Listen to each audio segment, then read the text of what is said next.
আমার একটা কথা নিয়ে তারা কিছু কতদিন প্রতিবাদ করলো। কী কথা বলেছিলাম আমি?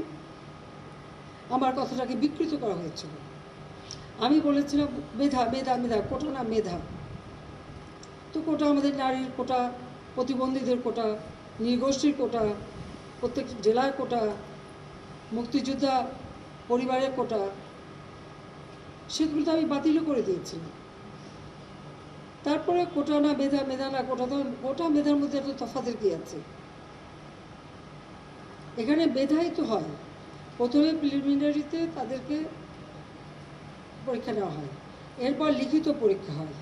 লিখিত পরীক্ষা পাশ করলে তখন তাদের ভাইবা নেওয়া হয়।